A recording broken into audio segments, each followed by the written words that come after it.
was one of the lame kids at school.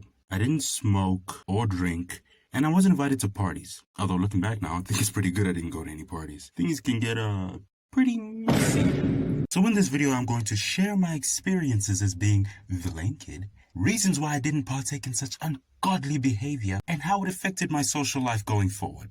I'm also going to tell you how being the quote-unquote lame kid kept out of the social nucleus of high school drama was quite beneficial for me. So, I think it's no secret to everyone that high schools have cliques. And the best way I can represent them graphically is with atoms. Oh! Over time, various cliques interact with each other, forming compounds until solid chemical bonds are formed and consolidated by the end of the high school experience. Such is the nature of the system. The problem for me was, I didn't fit in any. I had friends, but just as I tried to shoehorn my way into various cliques, my parents would destabilize the entire reaction by uprooting me and my family every 2 years and throwing me into the lion's den that was a new school in which I'd have to fend for myself. But this wouldn't be my parents' only role in my emotional arrested development. As mentioned in my previous video, my parents were extremely strict growing up. I couldn't even leave the house to go for a walk without their explicit written permission, let alone go to a party. And because of this, every time my friends would plan some crazy excursion on the weekend, they wouldn't even bother inviting me, because they knew I wasn't going to show up. And if you know anything about high school, you'd know that a great deal of the bonds formed amongst the cliques within the school are forged outside the school. And because this behavior continued into the rest of my schooling career, it got to a point where I was 17 and had never been to a party before. In fact, I hadn't done a lot of what is widely considered the milestones of going from an adolescent to a young adult.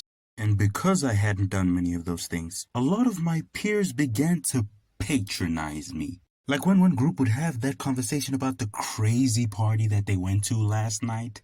Then another group chimes in, and before you know it, the entire class is sitting around a campfire talking about their crazy party experiences. And when it got to me, so dude, what's your crazy party story? Who, me? I ain't never been to a party. And I do not even have the words to describe the pity in their eyes at that moment.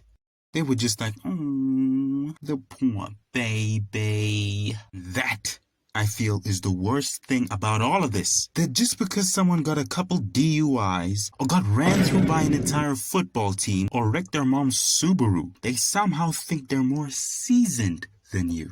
And it all stems from that stupid idea that society has poisoned the youth with, that the more closely your life mirrors the plot of a terribly written teenage drama by the CW, the closer you are to being an adult.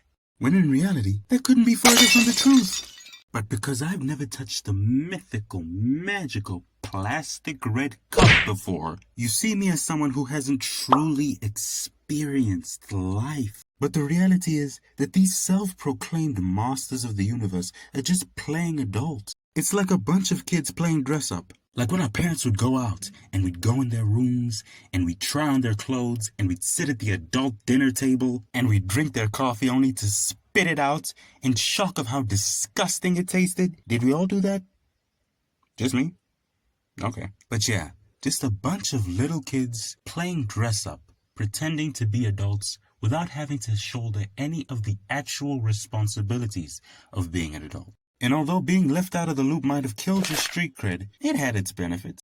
No drama. Because like I mentioned before, some strange and unspeakable things happen at soirees. Those parties might be the catalyst for someone's crippling addiction later on in life. And listen, I don't want to say all of these things to disparage someone who's done all the above and then some.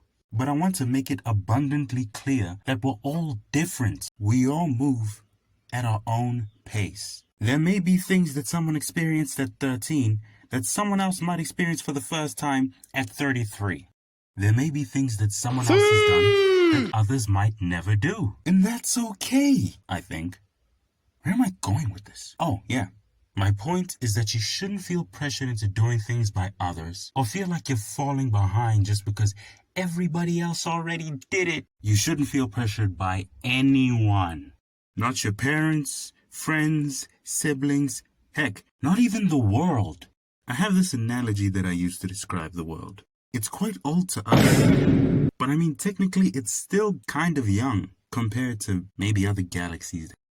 My point is, the world is like a hormonal, moody adolescent. What was considered good 50 years ago can be a sin today, and what's seen as a sin today could be law by tomorrow. I'm not saying you should completely disregard the law or anything like that, okay? I would never say that. Anyway, but try to move at your own pace and develop your own philosophy by which you should live. Or choose from pre-made philosophies that already exist. You know which one suits you best. Because at the end of the day, no matter what other people tell you, you make your decisions. You live your life, and you deal with the consequences.